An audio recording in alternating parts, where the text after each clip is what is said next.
Indonesia, salam Nusantara dari Sabang sampai Maroko, dari Minang sampai Pulau Rote. Mantalah iman kita, mantalah kasih kita, mantalah pengharapan kita tentunya dalam Yesus Kristus menjadi Tuhan dan Juru Selamat kita dan Juru Selamat dunia. Jangan katakan bahwa Yesus bukan Tuhan, jangan katakan pula bahwa Yesus bukan Juru Selamat. Dialah Tuhan, Dialah Juru Selamat. Kalau engkau percaya, engkau akan diselamatkan. Engkau tidak percaya, engkau akan dihukum.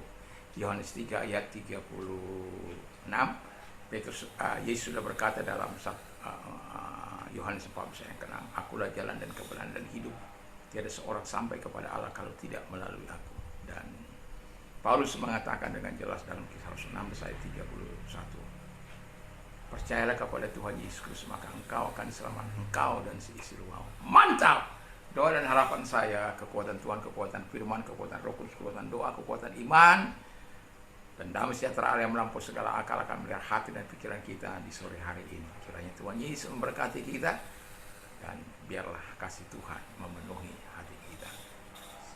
Masih dalam seri doa, dasarnya kuasa doa. Puji nama Tuhan.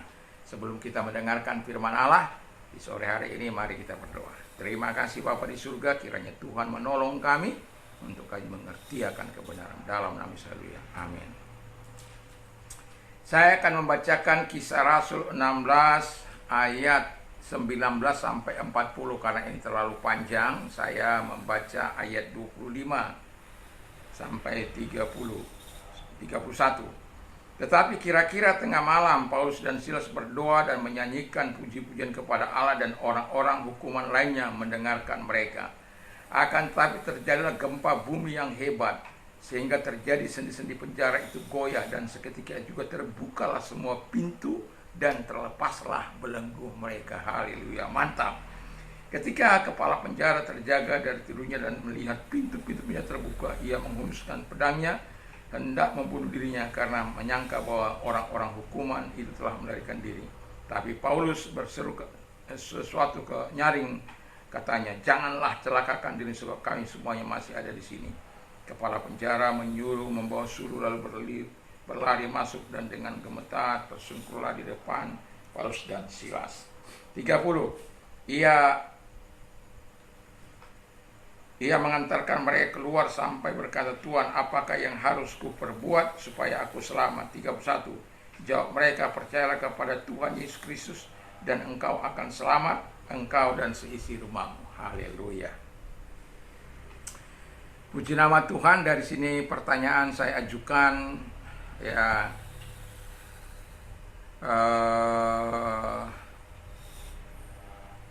pertanyaannya adalah cara-cara apakah yang harus kita lakukan agar terjadi dahsyatnya kuasa doa? Cara-cara yang harus kita lakukan agar terjadi dahsyatnya kuasa doa menurut Kisah Rasul 16 ayat 25 sampai dengan 33 adalah, yang pertama, kita harus berdoa seperti Paulus dan Silas. Anda bisa bayangkan bahwa mereka telah didera, mereka telah mengalami penderitaan hanya karena menolong orang, mengusir setan yang keluar dari si wanita yang diras oleh roh penuh atau roh setan itu. Dan kemudian tuan-tuan wanita ini, orang-orang atau bos-bos daripada wanita ini merasa dirugikan, dan mereka mengasut orang dan mencelakai Paulus. Bayangkan, seharusnya kan orang itu bersuka cita bahwa orang ini telah terbebas dari belenggu setan, tapi justru sebaliknya, mereka menganiaya Paulus dan Silas. Itu sesuatu yang tidak menyenangkan hati Tuhan. Tetapi apapun akibat dari sebuah pelayanan itu, ada pembebasan, ada mujizat, ada pertolongan Tuhan, pelayanan harus tetap berjalan. Dan Paulus menyadari di tengah-tengah penderitaan, lalu mereka dimasukkan ke ruang tengah penjara. Artinya tidak ada kesempatan bagi mereka untuk bisa melarikan diri.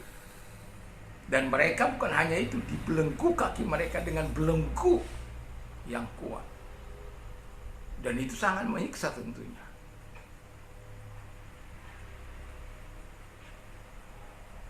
Tidurnya juga tersiksa karena tidak bisa menggerakkan kaki atau memulihkan badan dan lain sebagainya. Ya, tapi bukan karena berbuat jahat, bukan karena mereka mencuri. Ada orang mencuri lenggang-lenggok itu, ada orang korupsi lenggak-lenggok itu, bangga dengan kekayaan yang besar. Ada dulu seorang yang mau melamar kerja, sebelum melamar kerja belajar kemari, minta belajar dan lain sebagainya. Saya ajar bagaimana menghadapi wawancara, dan ketika dia lulus, pakaian itu masih pakaian, dia nggak punya celana, kita kasih celana dan baju. Nah, kemudian terjadilah dia masuk, dan kemudian setelah dia merasa sudah hebat, luar biasa, dia sombongnya setengah mati. Kita yang menolong sepertinya tidak ada, ya, tidak dipedulikan sama dia. Tapi saya bilang, saya tidak pernah mengharapkan apa-apa dari dia. Justru saya sebenarnya senang dia telah masuk bekerja. Tapi melihat perilakunya yang begitu, Tuhan, Engkau yang berurusan dengan orang-orang seperti ini. Saya tidak perlu bongkar sebenarnya dengan semua sifat-sifat dan ketidakberesannya. Itu kalau orang sombong karena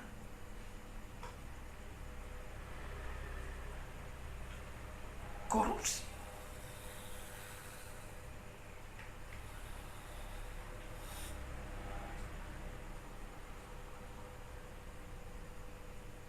Jangan pernah bangga kalau kekayaanmu karena korupsi. Kalau engkau bisa memenuhi seluruh kebutuhan hidupmu karena korupsi, dan engkau hidup mewah ke luar negeri sana sini karena korupsi, karena bermain-main dengan hal-hal yang tidak halal, jangan pernah bangga. Tapi kalau engkau hanya makan nasi sore hari atau berpuasa, harus banyak berpuasa, tapi kau hidup dalam kebenaran, Tuhan lebih bangga melihat engkau. Saya pernah puasa sangat panjang, bukan karena, kalau saya ini sekarang ini kan puasa itu karena kerelaan. Ini Pak, puasa karena tidak ada makanan, tidak ada sesuatu yang lebih.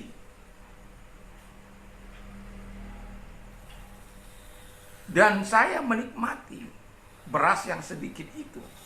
Saya kasih bubur untuk makan sore hari, minum air keran selama 2 minggu. Tapi apakah saya sakit? Enggak itu. Apakah saya begitu lemah? Enggak juga. Ya, tapi kurus ya. Tapi saya bersyukur bahwa ada kesempatan-kesempatan untuk itu. Itulah sebabnya saya tidak ingin hidup berpoya-poya. Kalau Tuhan memberkati, puji Tuhan. Apa menjadi kebutuhan saya, itu sudah cukup. Kalau sesuatu bukan kebutuhan saya tidak mau. Tapi kalau itu menjadi kebutuhan saya rela untuk berdoa dan berpuasa. Dan itulah sebabnya saya mau katakan kepada kita bahwa mereka berdoa. Yang kedua, mereka bernyanyi, memuliakan Tuhan. Alkitab katakan Tuhan bertata atas pujian Israel, sebagaimana dalam firman Allah dalam Mazmur 22 ayat 4. Mazmur 22 ayat 4 itu. Dan kemudian Mazmur 66 ayat 2, kita harus memuliakan Tuhan dengan puji-pujian. Dan itu sebabnya kita memuliakan Tuhan. Setiap kali ibadah kita memuliakan Tuhan. Dan kemudian yang ketiga adalah iman. Mereka memiliki iman. Dan itu sebabnya terjadi guncangan yang sangat hebat di penjara tersebut.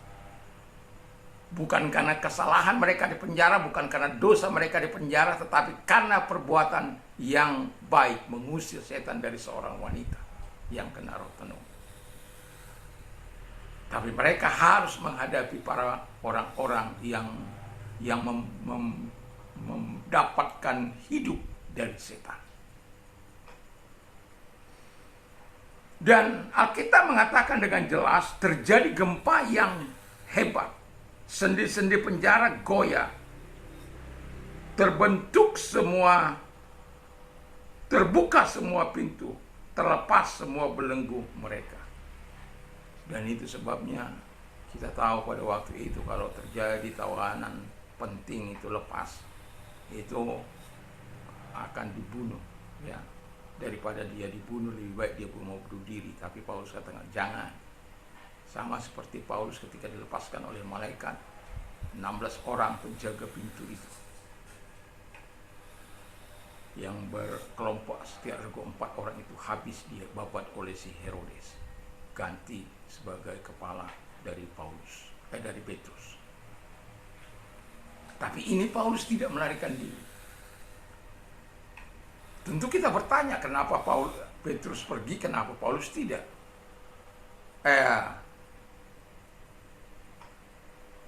Kita tahu bahwa ketika Petrus dicari. Dan akhirnya pergi dari daerah itu, dari daerah Yudea itu. Tapi Paulus tidak, karena ada maksud dan rencana Tuhan yang akan dinyatakan kepada pemimpin penjara. Dan pada akhirnya pemimpin penjara ini percaya kepada Tuhan Yesus Kristus. Mereka menerima Yesus sebagai Tuhan dan Juru Selamat. Dan kalau dia melarikan diri, dia nggak dapat. Jadi semua Tuhan yang mengatur, semua skenario Tuhan. Yang penting hamba-hamba Tuhan itu hidup sesuai dengan kehendak Tuhan, hidup sesuai dengan apa yang dikatakan oleh pemerintah. Dasarnya kuasa doa itu, kalau kita mau menikmati dasarnya kuasa Allah, saya katakan tadi cara-cara itu perlu. Kita harus berdoa, kita harus memuji Tuhan, kita harus memiliki iman yang mantap. Kiranya Tuhan Yesus memberkati kita, dan saya akan masih terus melanjutkan doa mungkin di hari Senin, ya. Hari Minggu akan sedikit berbeda, ya. Kiranya Tuhan Yesus memberkati kita. Mantap, mantap, mantap. Dan kalau kita ingin berdonasi ada nomor-nomor rekening, dan kalau kita mau istirahat jangan lupa kita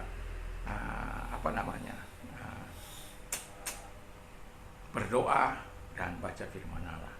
Jangan lupa memperkatakan satu ayat saja, tapi berkatakan berulang-ulang dengan suara terbuka. Ingat, iman timbul dari pendengaran firman Kristus. Tuhan Yesus memberkati kita. Mantap, mantap, mantap.